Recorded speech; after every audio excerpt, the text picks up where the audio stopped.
Welcome to another broadcast of our show, Oakland Is. I'm your host, Michael Lange. Today we're going to get an opportunity to get an update on the shooting of Oscar Grant. January 1st, 2009, Oscar Grant was shot at a BART station in Oakland, Fruitvale. Minister Keith Muhammad, who is representing the Nation of Islam, has been going to the trial and actually, I guess, representing the people of Oakland to be present at the trial in Los Angeles. I want to thank you for coming on the program. Thank you for having me. I guess my first question is, what rises to the level of a shooting that we have an opportunity to see a video and we can see that there's no present danger that this individual, Oscar Grant, was posing to an officer? And I'm just wondering, what was going on in the mind, and how does that affect the trial that's taking place? Well, as the trial opened, beginning first here in Oakland with the preliminary hearing, where Judge Don Clay declared, after hearing the defense argument that there should be no trial and that this was a tragic accident, Judge Clay declared in his closing argument, when he bound this trial over, that there's no doubt in his mind that Johannes Mehserle intended to pull a gun and not a taser. So the trial is here to give Mr. Mehserle the opportunity to defend his argument that this was an accident and that he in fact meant to pull a taser. Where this trial differs from the trial of the many people who are given homicide charges in the city of Oakland, county of Alameda, is that it's captured in full video and audio, so that when we first learned of the murder of Oscar Grant, we did not know that there was a video. So you get a few sentences in the Oakland Tribune that a young man was killed on the BART train. Several days later, the video hit the internet, eventually one of the major networks, and then to the entire world. Mr. Mehserle's initial defense was, I thought he had a gun, which is the same defense that you hear whenever you learn that somebody's been shot by the police and that they were unarmed. I've never heard a police officer declare in the murders that I've seen or the shootings that I've heard of that I thought I was pulling my taser. I thought he had a gun is a common defense among law enforcement officers in these shootings. There are nearly 400 justifiable homicides per year in America. And most of those officers who are explaining the purpose of their use of a weapon. Because of the nature of their service, the handling of weapons is critical to their duty. And there are circumstances that are considered justifiable, that if the officer has reasonable explanation or reasonable excuse for the use of his weapon, then 9 times out of 10 or more, his excuse is accepted. This case differs because there's video. If there were no video, then we would probably not be in this position right now. The video forced Mr. Mehserle, BART, and law enforcement authorities to defend his position. And as a result of video, they came up, from my vantage point, with a new explanation, which was, I thought I was pulling my taser. Let me ask a question then. Why would Mehserle testify in the first place? I mean, why wouldn't he just take the fifth? He has taken the fifth for 18 months now. The testimony that he's given over the last 2 days, which he's just completed, is the first time that Johannes Mehserle has spoken publicly about the murder of Oscar Grant. His attorney, who's a $1 million lawyer, great attorney in what he does, certainly prepped him for months on how to behave when he got on the stand to testify. The news reports have been very vivid in a description of the tears that he shed when he spoke about this incident.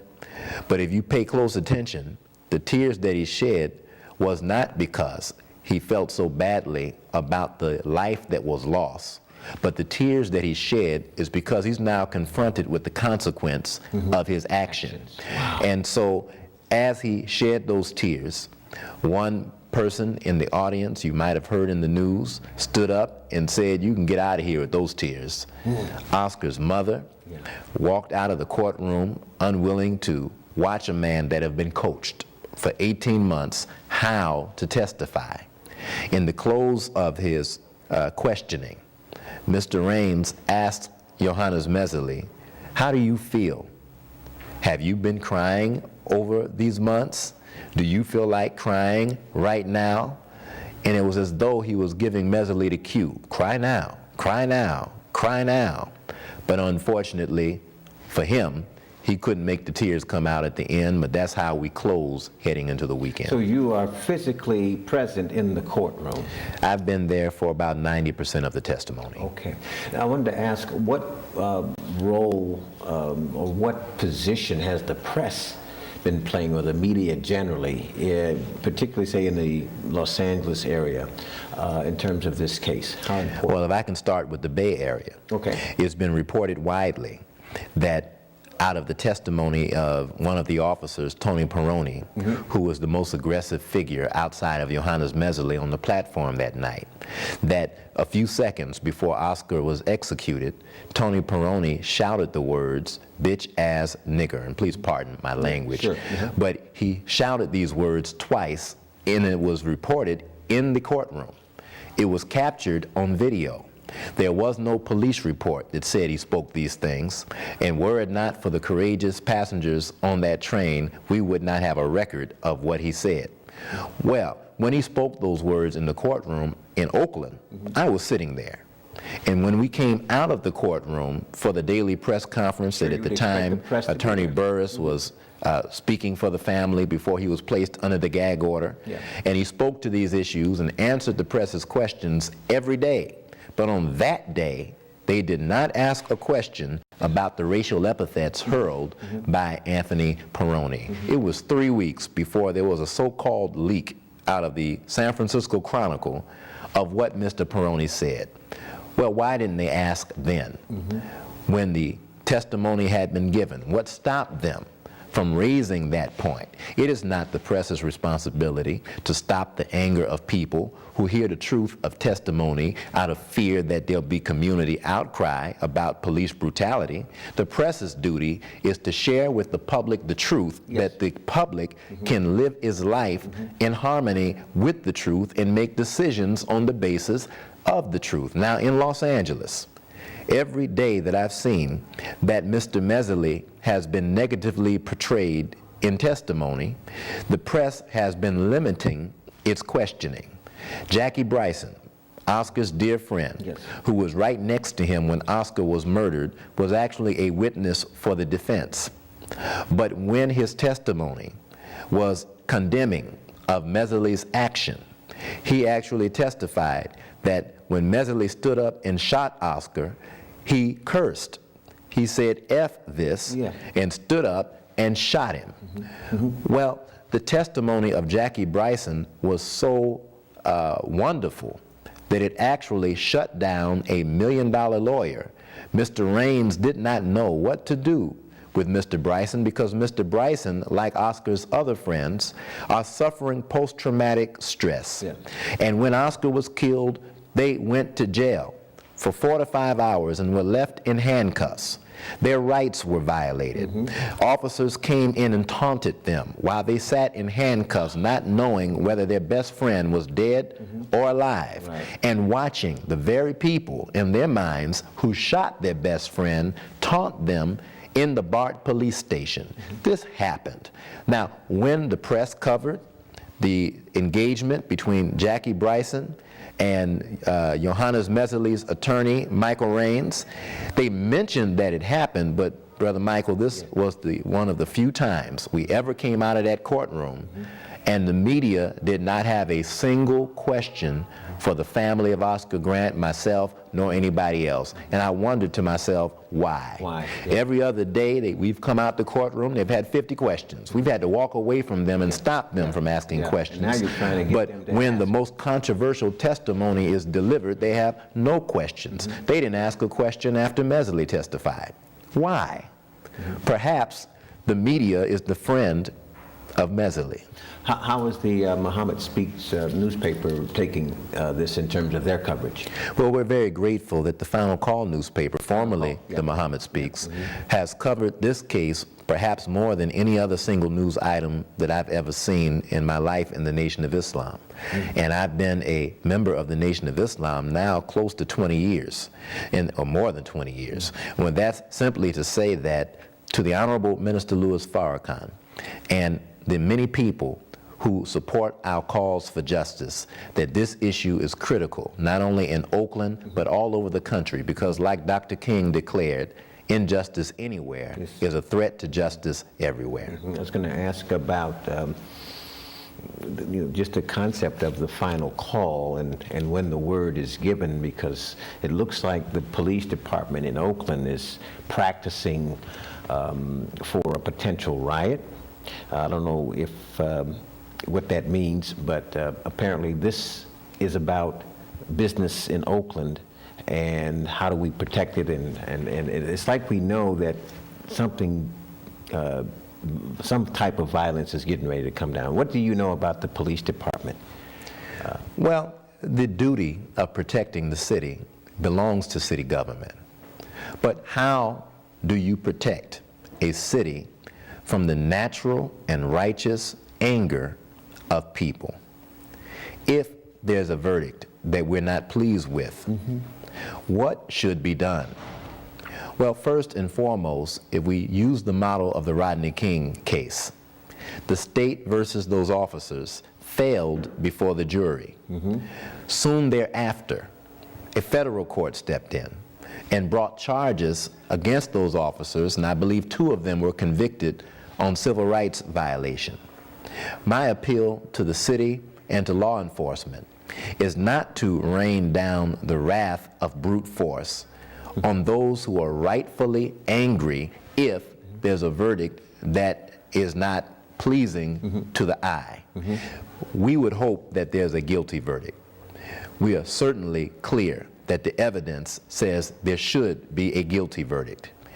And since the mayor, the city council, and many others know what we've seen on videotape, that we should be the first and among the foremost in our cry to the Department of Justice that its eyes and ears should be very carefully watching this case.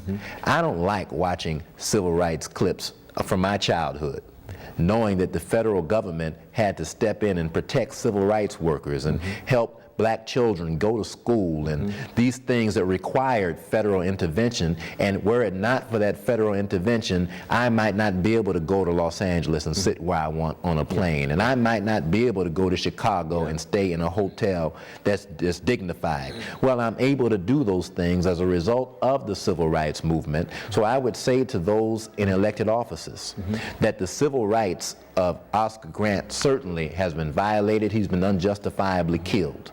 The civil rights of his friends have been violated. So before we make an appeal to say, can we all get along, the first appeal that should be made, and it should be made with strength and clarity, is here is how we achieve justice. And if we're not satisfied with what happens in that courtroom, there are other courtrooms. And we, the city, have our eyes and ears carefully on this case, and whatever the outcome is, we join the public in the cry for justice. Does the city have its eye and its ear on the case in Los Angeles? Not from my vantage point. I don't believe they're watching carefully enough. And I know that there are budgetary crises going on, but you got a far greater crisis if the outcome of this trial is unfavorable, and the public then is left wondering, where are our city officials? Where are our county officials? Who will cry for the suffering poor? And when you're elected to an office, you're responsible for people and property. And if you take your charge seriously, and I'm sure our elected officials do, then they ought to consider supporting the demand for justice by calling in, rightfully so, outside eyes. Unfortunately, my dear brother, when we speak, There are some who feel that our cry is like the boy who cried wolf. There's no racism anymore. We have a black president. This is post-racial America. So we don't want to validate what you have to say. However, if they were in the courtroom seeing what I have seen, and a few others have seen, the courtroom, because of the high security measures of the LA County Courthouse, only has 5 to 10 seated people from the public who are able to witness what is going on. And so we are left to the reporting of the major media. Well, this is the same major media that didn't tell us that Anthony Peroni called Oscar racial epithets. And this is the same major media that didn't tell us that Johannes Mehserle also cussed at Oscar. And this is the same major media that has not given us clarity on what have happened inside the courtroom. So the city, owing itself the opportunity to do what's best for the people, should be first and foremost in knowing the details of this case from inside the courtroom. And I would hope that the city does more, because what we want to prevent is harm coming to our young people. Yeah, I was going to ask about the role that BART has played in all of this. We've had the chief of police retired, or we've had several people fired. How does BART factor into this? Because this is an Oakland issue because it happened at the Fruitvale station, but BART is throughout the entire county of Alameda and San Francisco. I mean, so how does all this shake out with BART in particular? Well, BART still owes the public righteous change. And BART still owes the family reparations for what has occurred. The mother of Oscar Grant still has a lawsuit pending. And I'm learning more and more as this trial unfolds about how law enforcement officers are trained and what they're expected to do. And what happened that night demonstrated that while they receive training, as all law enforcement departments do, there's a difference between, one, what they're trained in, and two, what they do when they get on duty. Reminds me of the movie Training Day. And when the rookie cop sits in the car, the squad car, with the veteran who's been at this for 20 years, eating donuts and drinking coffee and knowing his ropes, when the rookie sits down, the veteran often says, forget what you learned in the academy. Let me show you how to do this. Well, among the things they learn in the academy is how to handle groups of people. They learn in the academy what's an appropriate use of force. They learn in the academy when and how your weapon ought to be utilized. Unfortunately, once they leave the academy, it goes back to business as usual because the rookie sits in the squad car with the veteran who says to them, forget what you learned in the academy. This is how you control these people. Yeah, there was a movie, Serpico, about in New York, and then, of course, in Oakland we had... but unfortunately, in the black community, we don't need Serpico, and we don't need a movie, because we suffer of police brutality more than anybody else. With nearly 400 justifiable homicides in the country annually, 42% of the victims of these shootings are black men. Now, we are not anywhere near 42% of the population of the country, but when law enforcement officers train their weapons on persons, they're trained. But emotionally, according to their training, here are the factors that they are concerned about according to testimony in this trial. Number one is anger, the law enforcement officer being angry. Number two is fear. Number three is prejudice. So now there's acknowledgement in their training that the prejudices they bring to contacts with people impact their treatment of the people. And number four is peer pressure. This came out in testimony. Peer pressure, what does that mean? Well, maybe that means when the veteran cop says, forget what you heard in the academy, do like I do, and let's break some legs, and let's plant some dope, and let's do what the rioters did in West Oakland, and let's do what LAPD officers did in Rampart, and let's do what happened with Serpico in New York City. Just do like I do, and because you want to fit in with the good old boys as a rookie cop, you find yourself submitting to peer pressure. The night Oscar was murdered, Anthony Peroni was the lead officer, And he went from young man to young man, brutalizing them, and Mehserle walked into a field of peer pressure. And when he saw how Peroni was handling the young men, he didn't say, as he was trained to, by the way, in the academy, he didn't look at Mr. Peroni and say, Mr. Peroni, stop. Why are you cussing these young men? What is the issue here? Can I be of assistance? Yes. No. He grabbed his cuffs. He handcuffed some people. He helped put Oscar on the ground. He and Peroni together sat on Oscar for a few seconds, and he got up and shot him. He jumped right in rather than performing his duty. His duty is to protect life. Right. And according to the training he received in the academy, his duty was also to be patient and to slow down. There was never a need for him to handle Oscar in any of the ways that he handled Oscar. He walked up and pointed a taser gun at Oscar with the laser beam pointing at Oscar's chest. Oscar's last act of providing evidence was, and this was new evidence, he took out his cell phone and took a picture of Johannes Mehserle pointing the taser at him. So now if you want to know whether or not Johannes Mehserle knew where his taser was, you know that he did, because he just put the taser back, which is on the other side of his body. But in the moment that he shot Oscar Grant, he stood up, reached for his weapon, effectively pulled it, fired it, and killed it. And the kicker, my dear brother and family, is Johannes Mehserle testified after firing his own weapon that he didn't hear a gunshot. He said he heard a pop. He testified that he thought that his taser malfunctioned.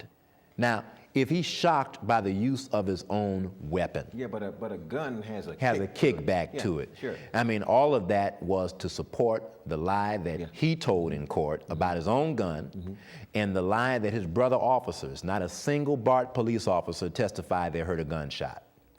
Every BART officer testified, I heard a noise, a loud sound.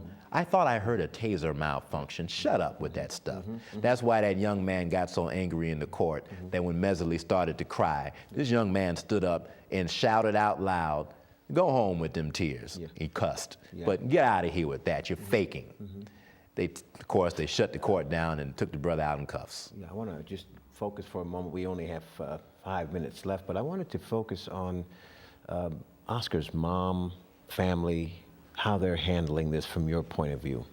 He has a wonderful family. Okay. And one of the problems that the defense have run into is they attempted to criminalize Oscar and make it appear as though he's one of the stereotypical young men whose parents have not handled him well. Well, that's not the case in Oscar's case. Here's a young man who at 22 years old is preparing to get married. When I was 22 years old, I was trying to stop being a fool. Marriage was not a thought for me at 22. A father, an employee that responsibly went to work regularly.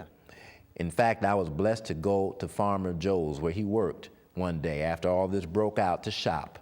And one of his co-workers came to me and said, I just want to say to you, thank you.